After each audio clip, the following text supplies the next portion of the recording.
The last sort of 3 or 4 weeks, I've been asked quite a lot by organisations how health and safety legislation, how the law applies in the current bizarre, unprecedented, as I'm sure it's going to be the word of the year, the unprecedented world in which we find ourselves.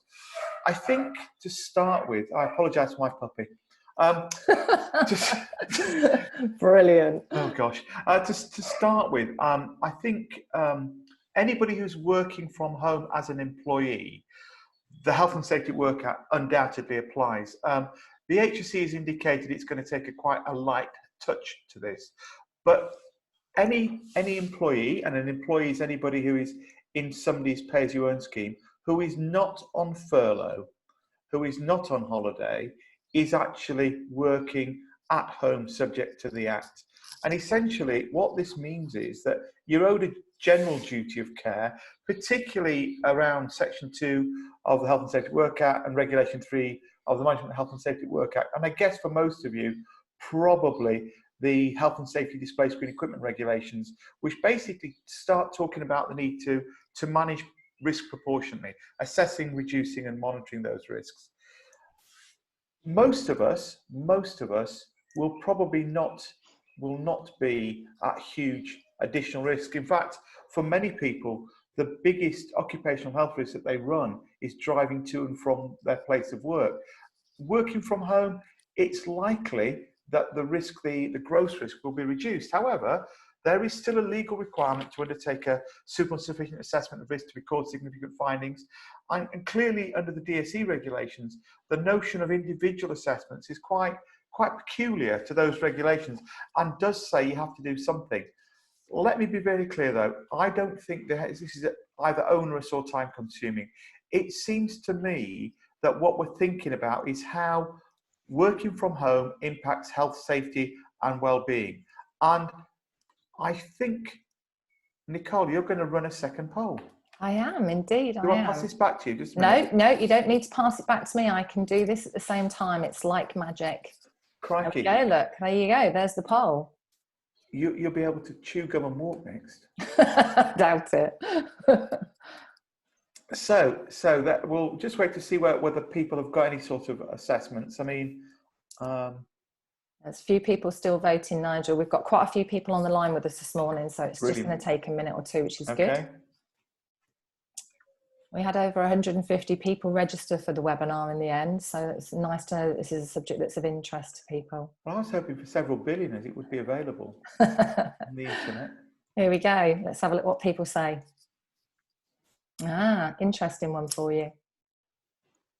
Do I stop sharing? Share that. Oh, look at that. Wow, I'm surprised it's as high as 25% have got a risk assessment. That's pretty decent. I mean, it seems to me that a lot of organisations need to get a bit cute about doing this.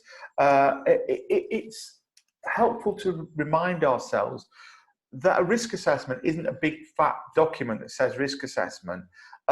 It's really any sort of auditable evidence, whether it's an email, whether it's a contemporaneous record, whether it's a phone call that's recorded, that says, look, I've actually thought about my team. I understand what they're actually doing. I understand how they might suffer harm.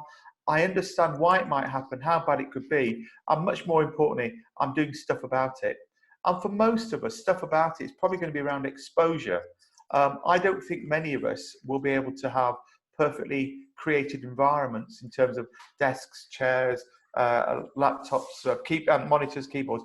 I think for many of us, the idea that says, let's look at how we work, how we minimize risk. And Kirsty and Ed are going to really go into some practical steps that really, I think, as team leaders, as managers, as users, we ought to be taking to minimize the risk to us.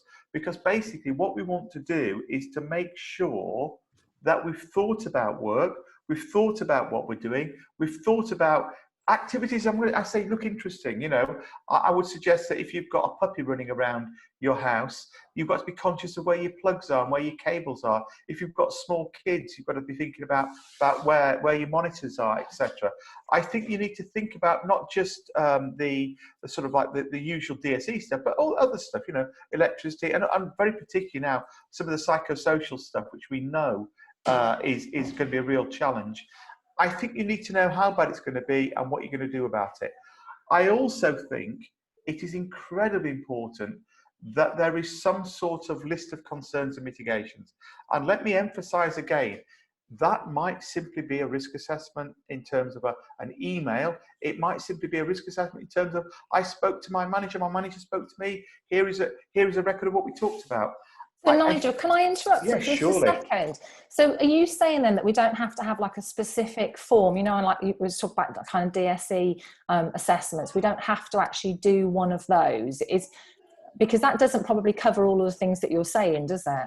No, it doesn't. And I would be very reluctant to use a standard DSE assessment form. I think in these times it's much more, my emphasis would be on patterns of work, on how long people were working for, how long they went without a break, what pressures they felt, what the sort of psychosocial factors were, but also things like, where is my printer, where is my cabling? And I think very, very important, we keep it clean, keep it crisp, and also have a way of escalating, so that I think people need to know what to do if they start to experience aches and pains. How am I doing it? Have I got access to occupational health? Have I got an EAP that I can call if I've got social welfare concerns? And I think that's really important, that we have some sort of record that looks like that. And okay. Keep it simple, and also make sure that people know that they have to do stuff. I think letting managers understand that it's their duty to look after the health, safety and welfare of their colleagues, the people who work for them. Managers need to let colleagues know what to do. They also need to provide a framework that people can feed into.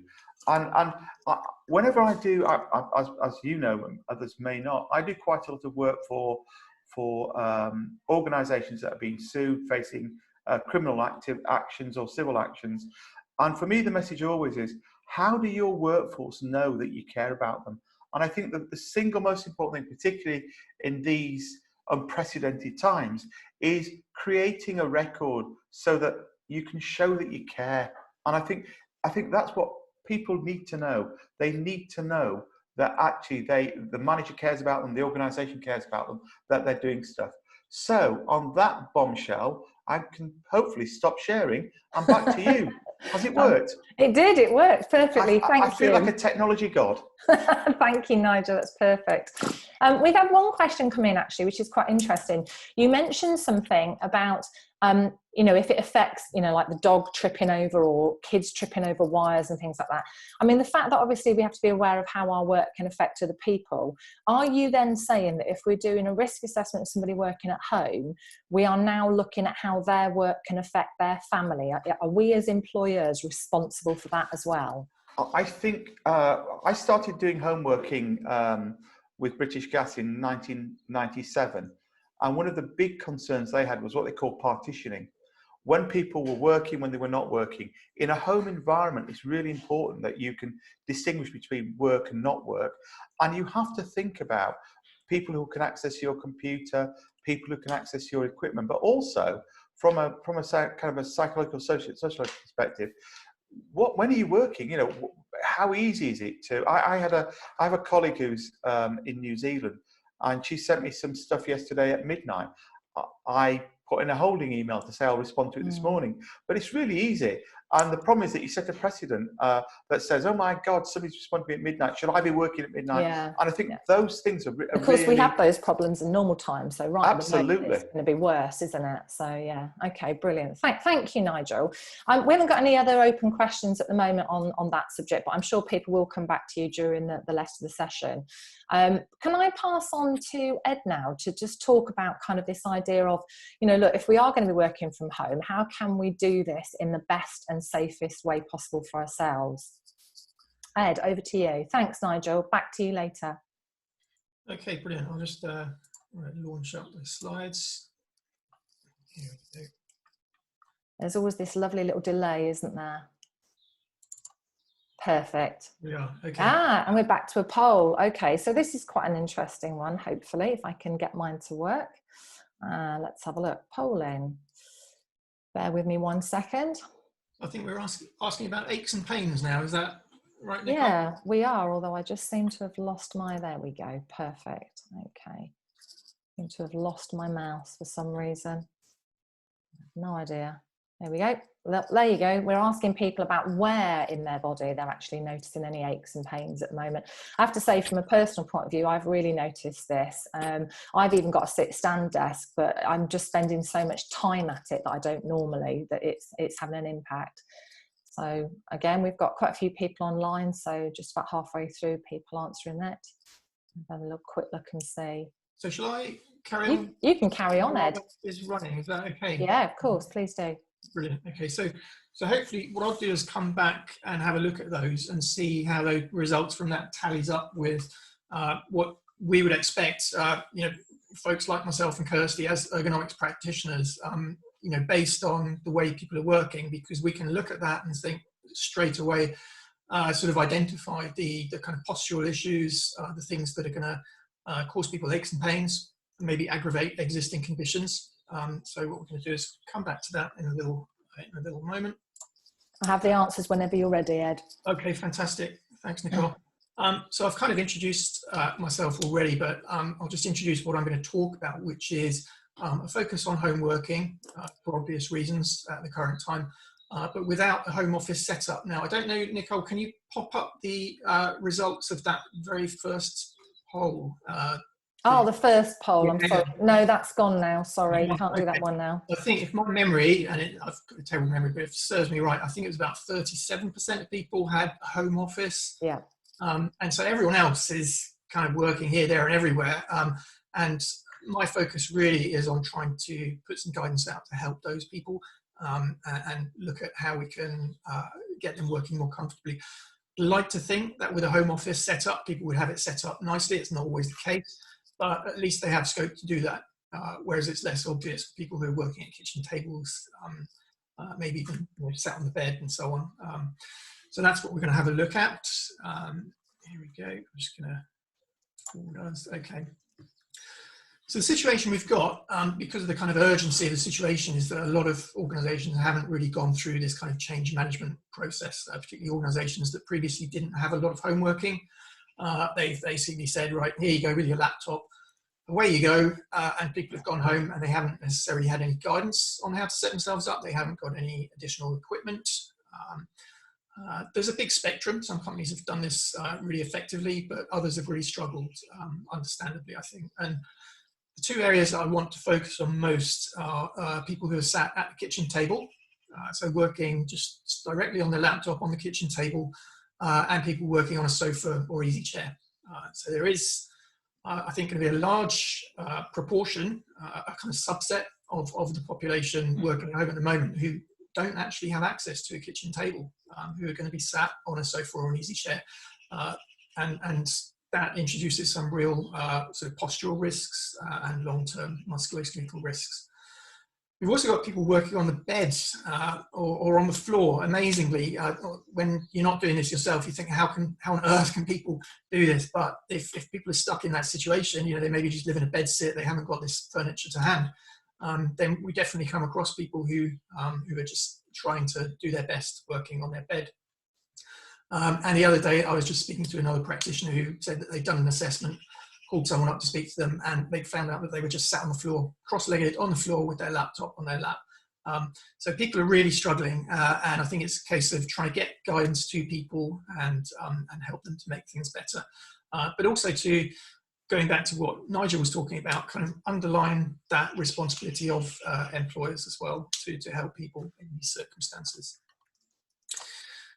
Okay, so what we have are essentially suboptimal setups. So as I say, I'm going to focus on the kitchen table and the sofa, and these introduce poor posture. So that's where ultimately the risk comes from, is you've got significantly worse posture than if you're sat at a nice desk with your external monitor and your keyboard and so on.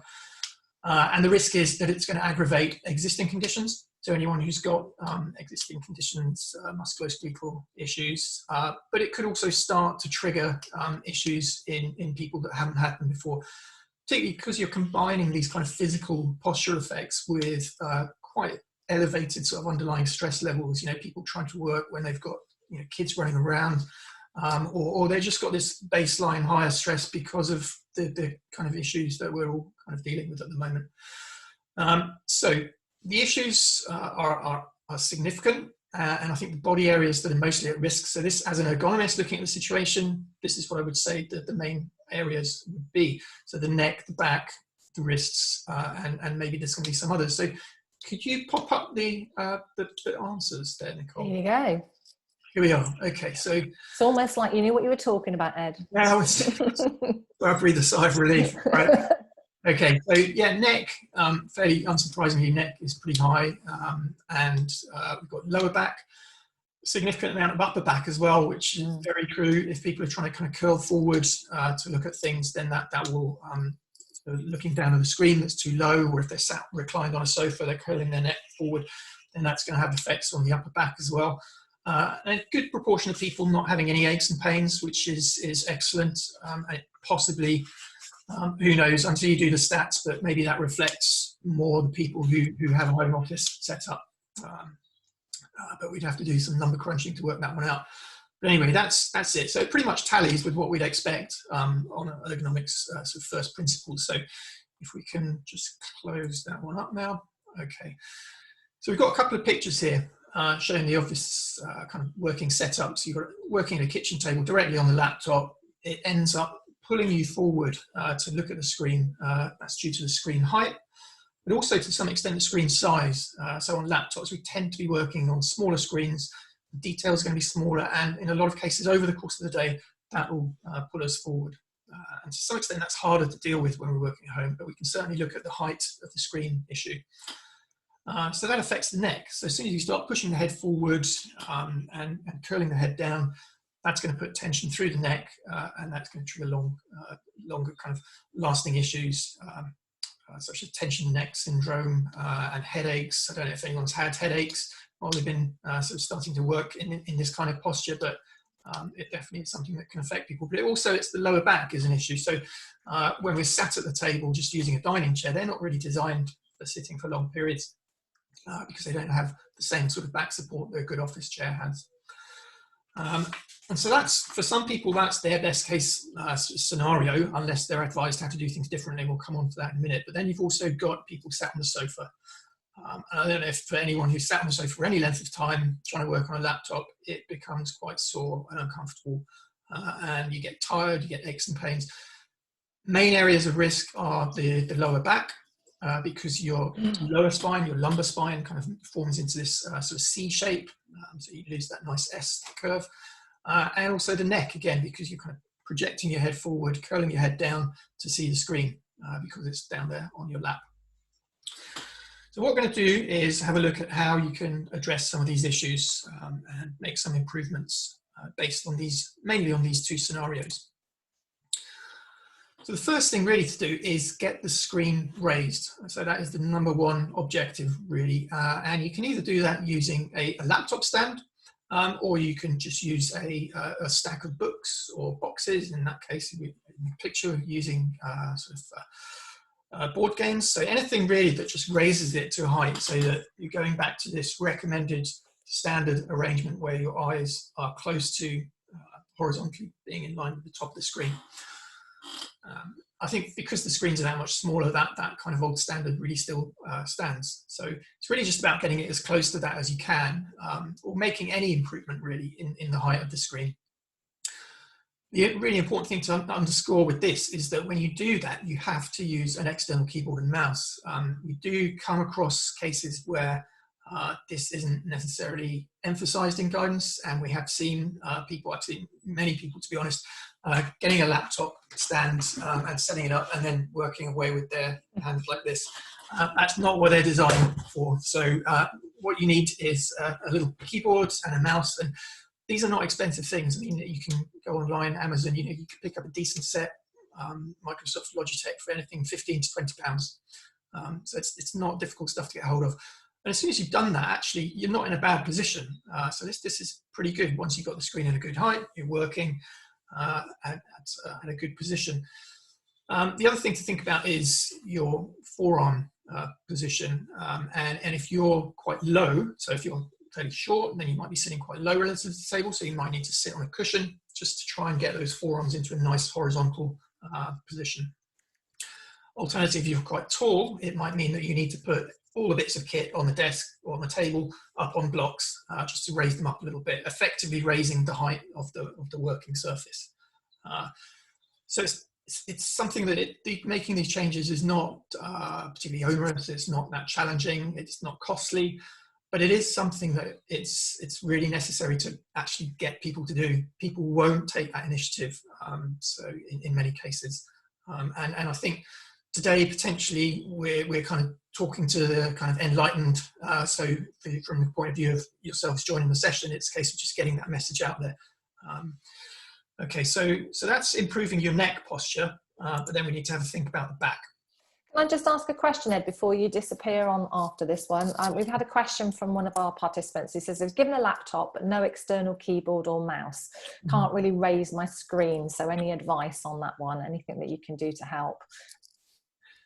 Yeah, absolutely. Well, I would say ask your employer in the first instance to provide a keyboard and a mouse. To be honest, it's kind of, I think, the very least really that if somebody's expected to work from home that they should be provided with. I generally tend to recommend that employers also provide a laptop stand, but strictly speaking, you can achieve that screen height increase just by putting the laptop up on books and so on. But yeah, I would push it back. And worst case is that you've got to spend £20 out of your own pocket. Right. So fair enough. Okay. So is that okay? Hopefully that's dealt with that question. So I can come back to that, but we'll pop on to the next slide. So again, going back to this issue of sitting in the dining chair, you've got a chair there that's not designed really for long periods of sitting and working at a computer. Generally, you're going to find the lower back support is not really there. So the obvious thing to do then is just to use a cushion. The problem with some cushions is they're going to be quite big and they're going to push you forward too far on the chair, so you're not going to have that thigh support. So if you can find a cushion that's relatively thin, or you could use rolled up towels, or you could get one of these, sorry, just going off shot, you could get one of these lovely wobble cushions. Doesn't have to be bright pink. I know we have loads in the house, but somehow I always end up with the bright pink one anyway. But those are fantastic, and they give you a little bit of movement. You can either sit on them or you can use it as a back support, but they're, useful bits of kit to have around. So that's that really, is just making sure that the lower back's nicely supported. Okay, so I'm going to move on now to looking at the sofa.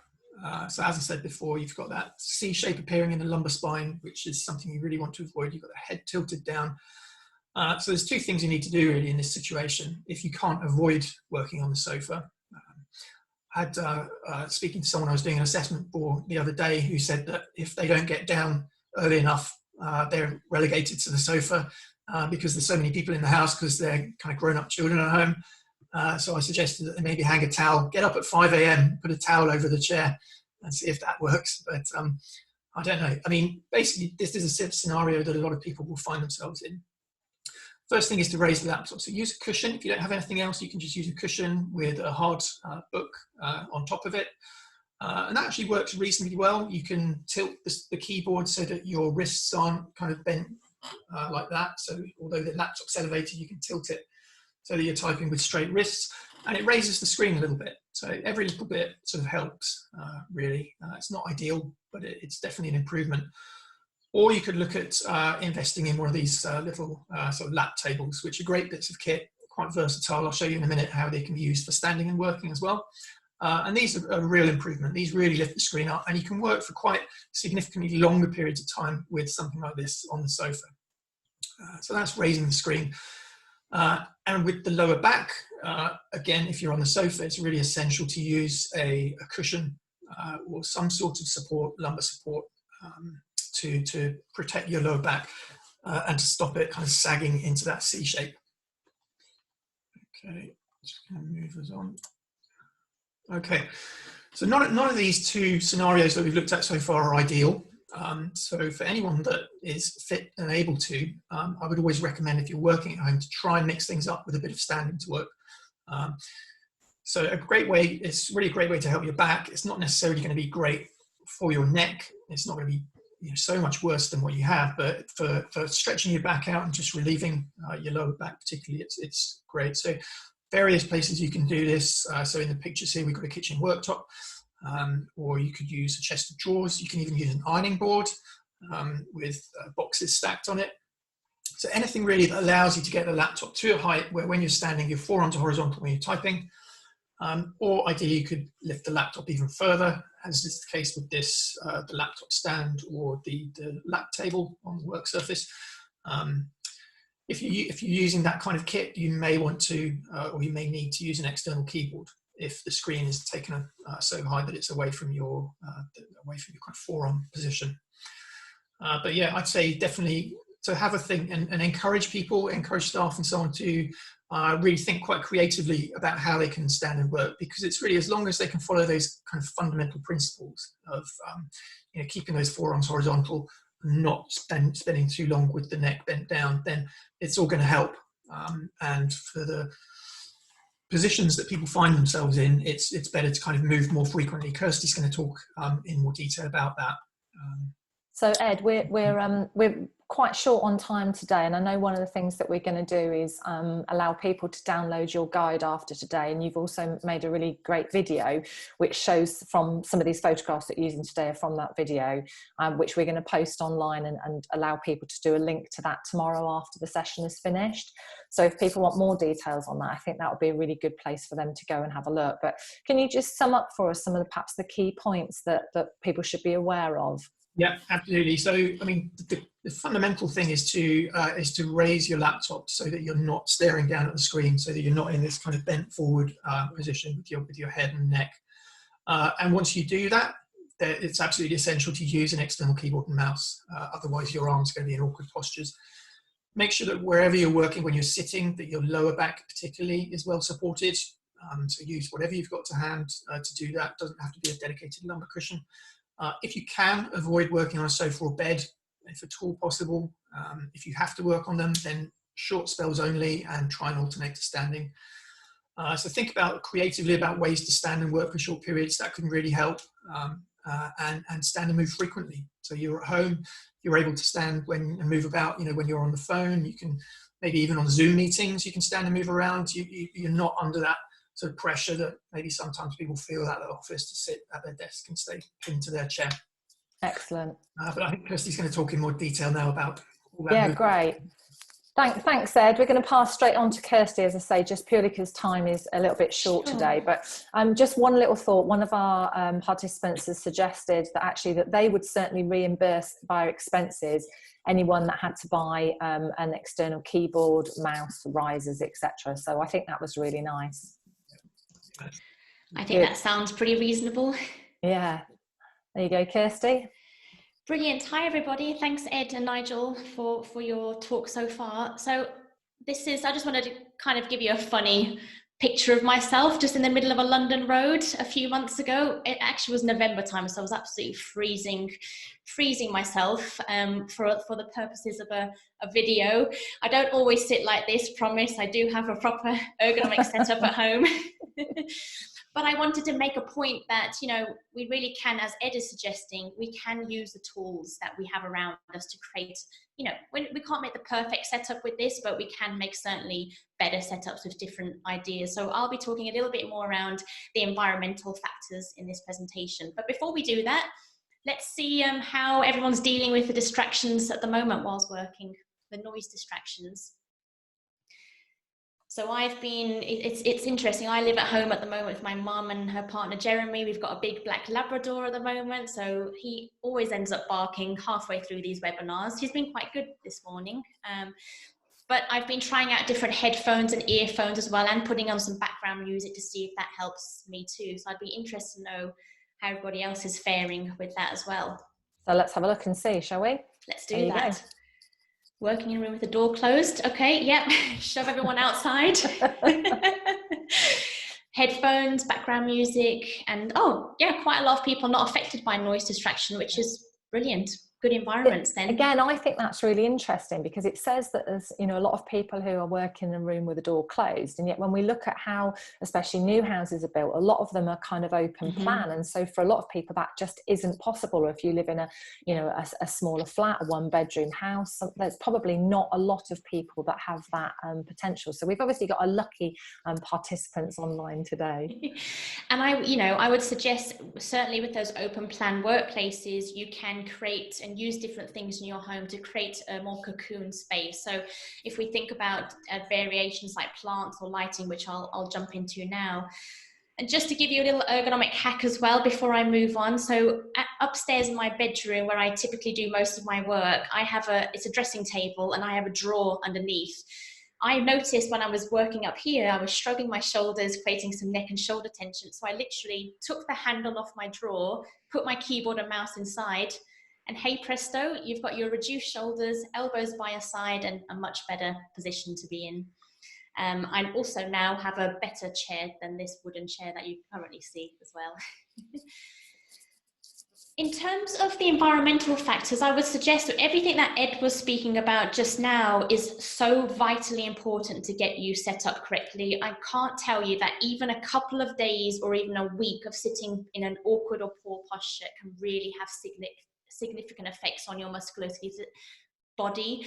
And so I would suggest don't let this go for 2-3 weeks. Don't think, oh, next week we're going to be back in the office. Yeah. We don't know how long we're going to be here. So make sure that today, I would say action it today, set up your home environment so that you are comfortable and saving your body from discomfort issues. Because as soon as you get a twinge, that twinge will start to get further and further and start to become a pain. And we certainly don't want you to be in pain. But in terms of the environmental factors, I think certainly it's as equally as important as getting that general setup with your devices well. And one of the things to consider is the lighting in your environment. So is your lighting too dark, too light? Is it just right? We'll do a poll in a second on that note. Lighting actually also helps to blur out the rest of the background there too. And so that creates a cocooned area so that people know that you're in the workplace, you're here. If it's too dark, then you can't see your general work surface, you can't see your paperwork and documents, naturally you're going to move forward to reach that detail on the screen or the documents, and so that's going to force you into awkward postures as well. So we don't want you to be in that situation at all. I'll be interested to know what comes out from people's home workplaces at the moment.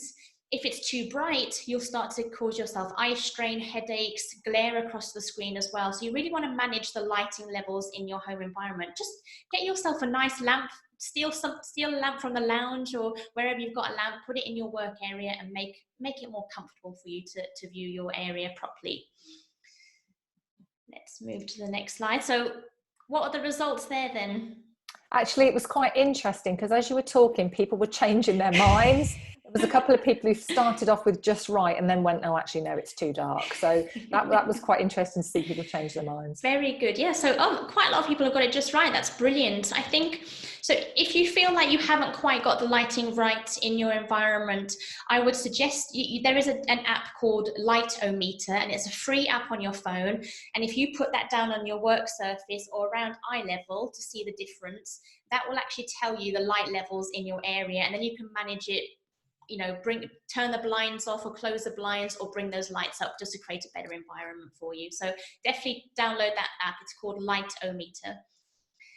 Another thing to add to your work environment, and it maybe sounds silly, but actually providing artwork around your space, providing plants, so that idea of biophilia, the love of nature, we're very akin to nature. And when I talk about biophilia, I don't just mean plants, trees, those kind of things. I actually mean lighting, also plants, but actually your connection to animals too, and all living things in the world.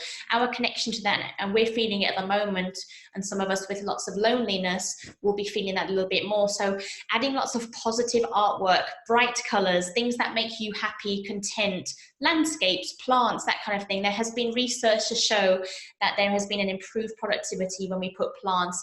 Even a picture of a plant has been shown to be statistically significant for productivity in the workplace. So you know what, in my bedroom upstairs, I just have a sprig of rosemary in a little glass jar, and that's very simple. I'm sure at some point in your home, you've got some kind of planting or herbs that you can pop into a jar and put around. You can also download some artwork online, print that out and create something, co-create a piece of artwork. If you don't have artwork to put up or photos to put up, create something or get the kids to, put them in a different room, get the kids to draw something for you and put that up in your space so that you can visually just have a nice space.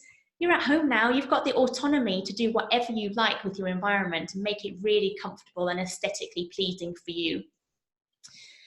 Another thing to think about is the temperature. And I know this is one of the biggest wars in workplaces is it's either too cold or too warm in the office. And we always have these arguments.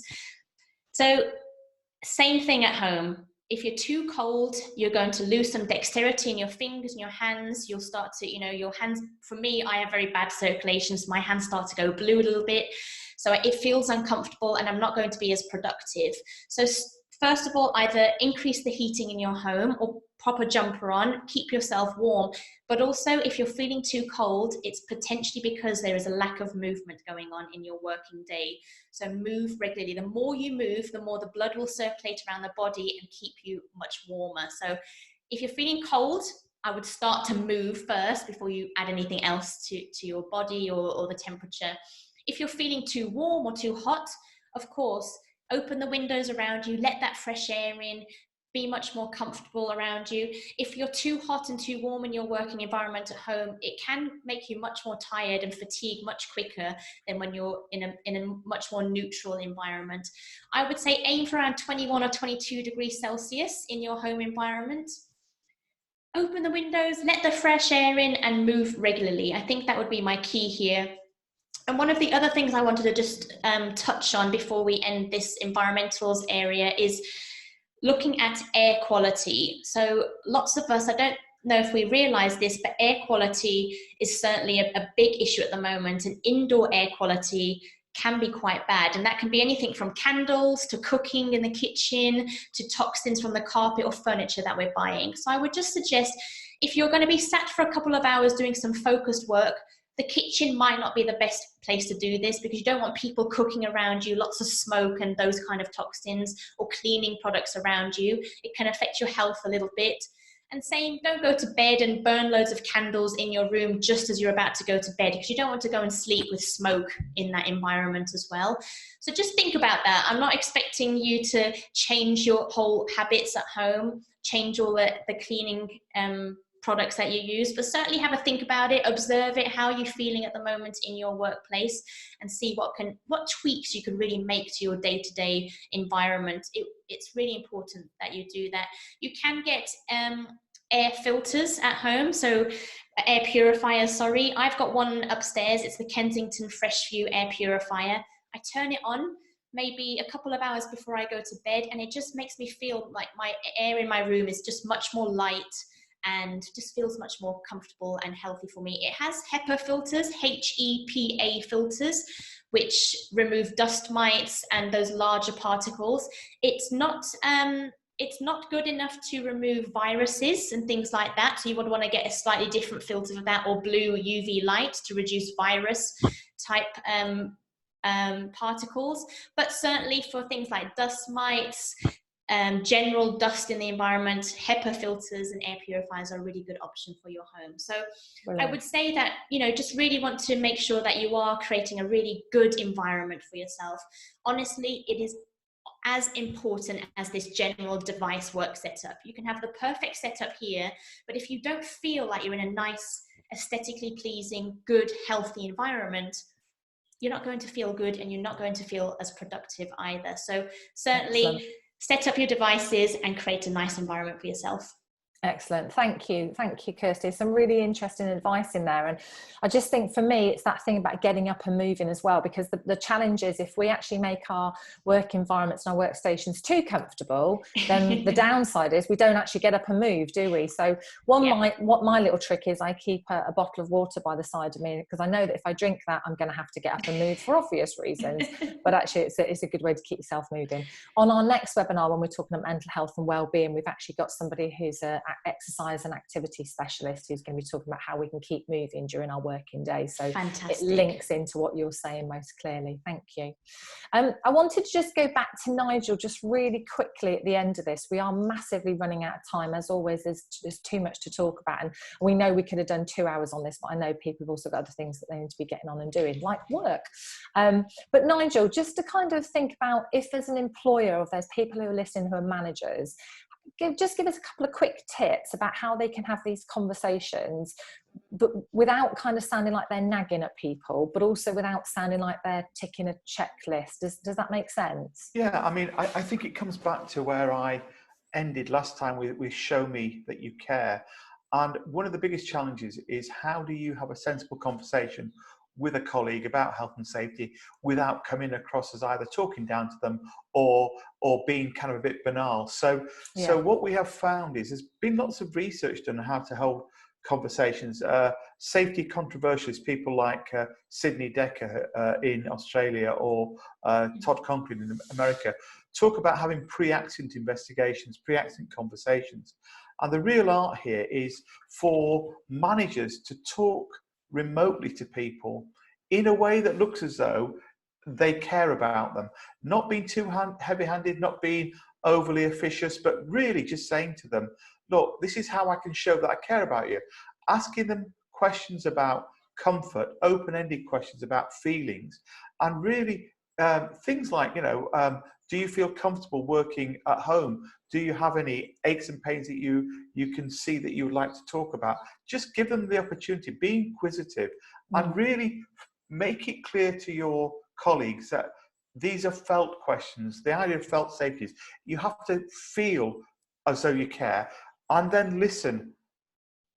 Don't respond, listen, go away, diagnose, and get back to them. And I think really having those sort of regular conversations with colleagues about how they feel, how they are, what's comfortable, what's uncomfortable, are really critical to essentially making sure that colleagues get it.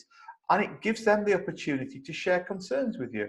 And if you can create those open-ended questions, which are feeling questions, which are about saying, how can I make an authentic transaction with my colleague about health and safety, about well-being, which isn't directly questioning safety, health and well-being, but which is probing and allows colleagues to volunteer information.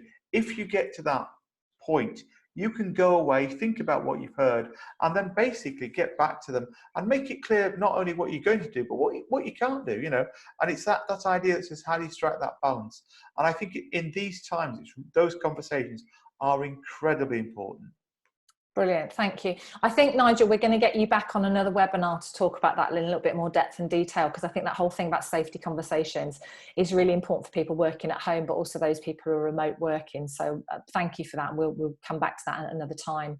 I'm just going to finish with a final poll, but also just to say thank you for those people that took part today.